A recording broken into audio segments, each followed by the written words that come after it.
تو میرے بھائی بہنوں، اللہ کے واسطے میری فریاد سنو، تمہارے گھروں کی خوبصورتی میرے نبی کی غلامی میں ہے۔ یہ ڈبل جابیں چھوڑو، یہ بڑے بڑے گھروں کی دوڑ چھوڑو، بڑی بڑی گاڑیوں کی دوڑ چھوڑو، اپنے گھروں کو بچاؤ اللہ کے واسطے، چونکہ یہاں کی نسل خطرے میں ہے۔ پاکستان میں کوئی برے سے برا بچہ بھی ہوگا تو ایتھیسٹ نہیں بنے گا، اسلام نہیں چھوڑے گا، یہاں اسلام چھوڑ دیتے ہیں۔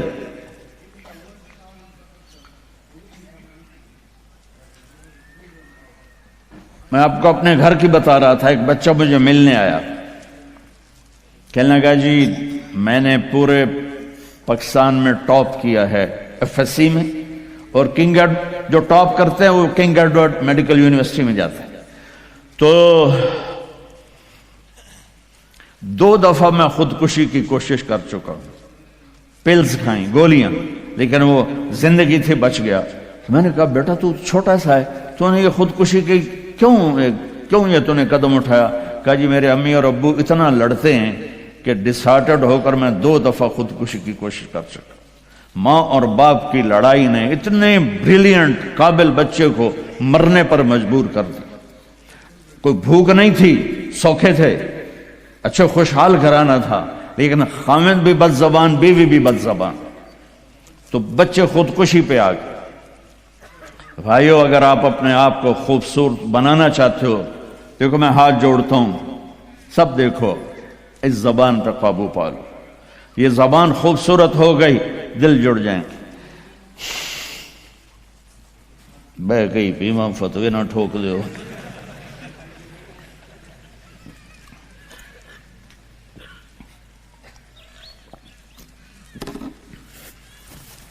ہماری ایک دھوبن تھی ماسی شریفہ، 85 میں بیچاری فوت ہوئی، چھوٹا قد تو بڑی لڑاکی۔ تو وہ ایک دن آئی میری بہن کے پاس، کہنے کہ بی بی اے میری نوواں بڑیاں لڑدیاں میرے نال، 4 بیٹے تھے 4 بہن، تو میں نے کوئی تویز دے، چاروں میری نوکر بن جاؤں۔ میری بہن کو تو پتا تھا کہ لڑدی تھا آپ ہے، تو اس نے نا اسے کاغذ پر کچھ لکھا کے نا یوں کر کے نا اسے تعویذ کو رول کر کے، کماسی شریفہ اے تعویذ ہے بڑا سانپ کے رکھڑ آنا، جب تیری لڑائی ہونے لگے تو نے یہ تعویذ ایتھے رکھ کے چک مار دینا ہے۔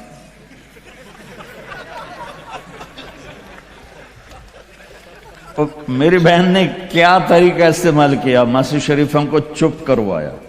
اب تعویذوں کا بڑا مانتے ہیں ہمارے دیہاتوں میں، تو وہ ہفتے بعد آ گئی، کہنے کہ بی بی تو بڑا چنگا تعویذ دیتا ہے، میری تو ساری لڑائی ختم ہو گئی، کیونکہ ماسی شریفہ چپ ہو گئی۔ تو میں نے یہ 2 تعویذ بنائے ہیں، ایک آپ مستورات لے لو، ایک آپ لے لو، جب لڑائی ہو تو چک مار کے بہ گئے کرو، آپ کی لڑائی ختم ہو جائے گی۔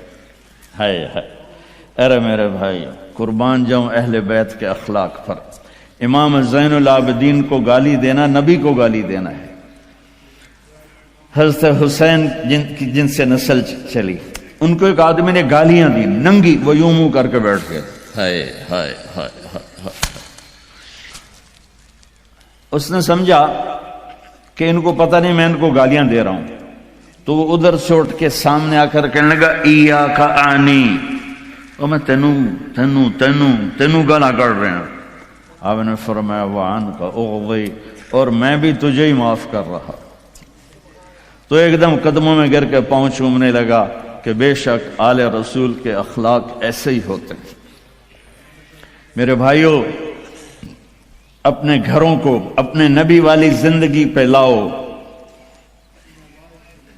میرا سر میرا ساتھ نہیں دے رہا، میں تفصیل ویسے بھی نہیں ہو سکتی، اشارہ کر رہا۔ اپنے نبی کی زندگی پڑھو، اپنے نبی کی زندگی پڑھو کہ آپ نے اپنے گھر کو کیسے چلایا، کس طرح آپ نے 11 گھروں کو نبھایا۔ 2 مہینے چولہا نہیں جلتا تھا اور بیویاں قربان ہو رہی ہیں، یہاں سب کچھ دے کر پھر بھی لڑائیاں ہیں، بچے برباد ہو رہے ہیں، نسلیں برباد ہو رہی ہیں، چھوٹی چھوٹی باتوں پر اڑ کر ہمارے استاد صاحب تھے مولانا جمشید صاحب، وہ ہمیں بہت زیادہ سبق میں فرماتے تھے، جو ہار مان جائے گا وہی جیت جائے گا، ہار مان جایا کرو، جھک جاؤ، جھک جانے۔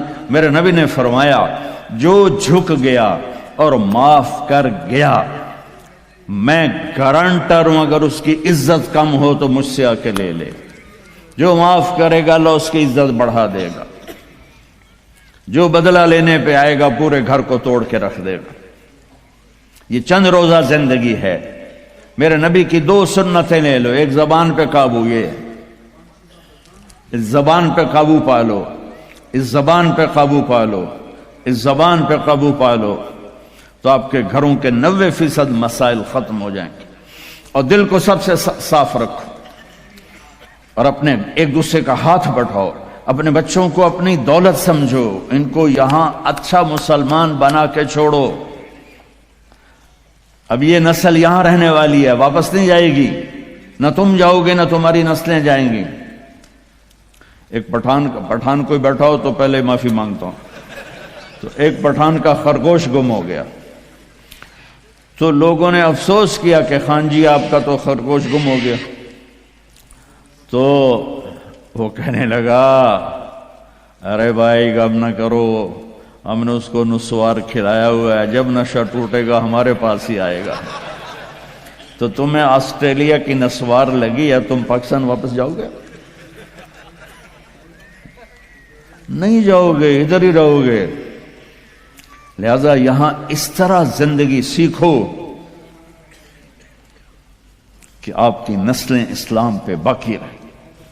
میں اس ایسے اداروں پر محنت کرنے والوں کو سلام پیش کرتا ہوں، فضیل صاحب کو، عاصم کو اور وسیم کو، اور اس طرح جتنے بھی کوشش کر رہے ہیں۔ دارالعلوم گیا تھا، وہاں دیکھا تھا، جیسے ابھی اب انہوں نے اعلان کیا ابھی ہر جگہ جب تم نے رہنا یہاں ہے تو یہیں خرچ کرو، یہاں ڈھونڈو کون زکوٰۃ کا مستحق ہے اس کو زکوٰۃ دو، یہاں ڈھونڈو کون ضرورت مند ہے وہ غیر مسلم بھی ہے تو صدقہ دو، زکوٰۃ مسلمان کو ہے، صدقہ دو، اوپر دو۔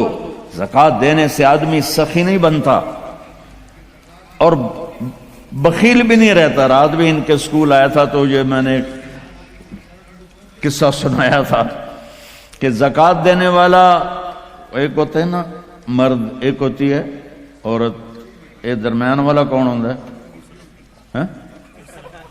وہ دسو، خسرا۔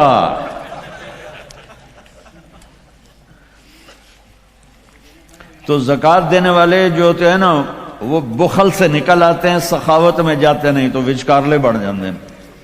تو صدقہ بھی دیا کرو۔ خسرو پرویز ایران کے بادشاہ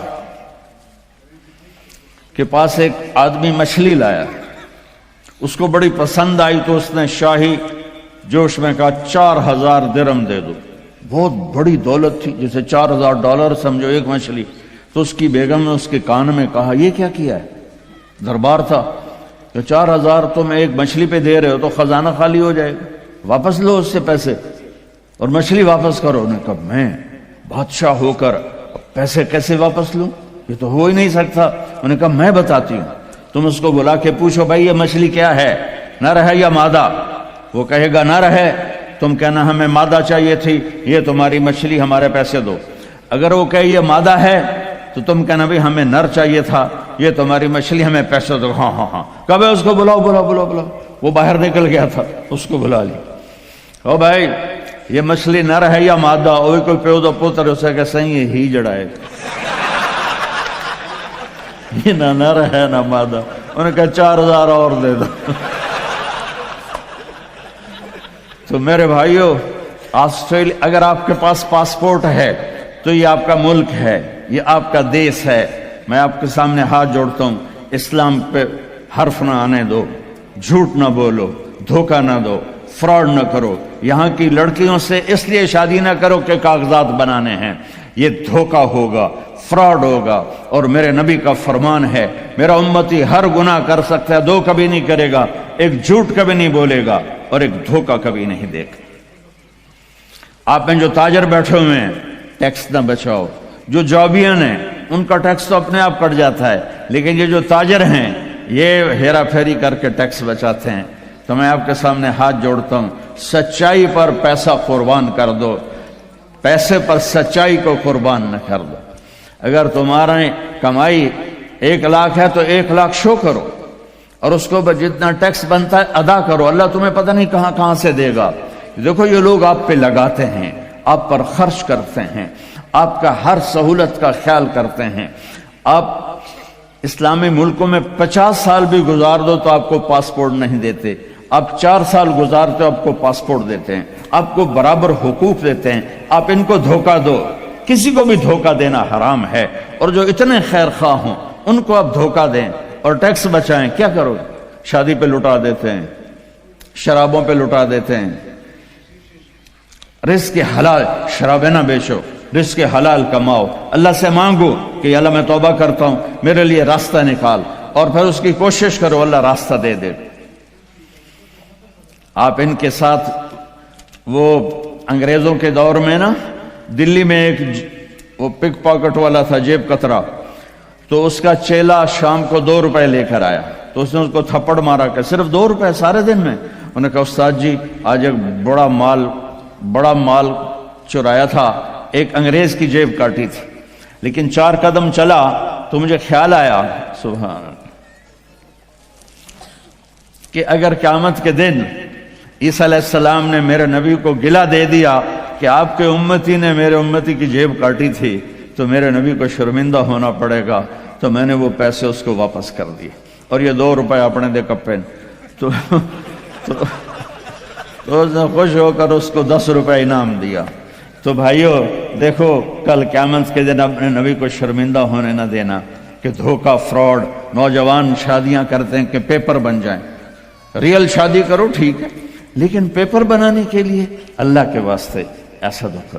اب تاجر ہو اللہ کے واسطے ٹیکس نہ چراؤ، یہاں کے قانون کی پاسداری ان سے بھی زیادہ کرو۔ ہمارے ملکوں میں ٹیکس نہیں دیتے کہ ہیرا پھیری ہے، حکومت کے کارندے کھا جاتے ہیں، کچھ راستے میں ادھر ادھر ہو جاتا ہے، کچھ تھوڑا بہت لگ بھی جاتا ہے، تو وہاں تو اس لیے وہ ٹیکس نہیں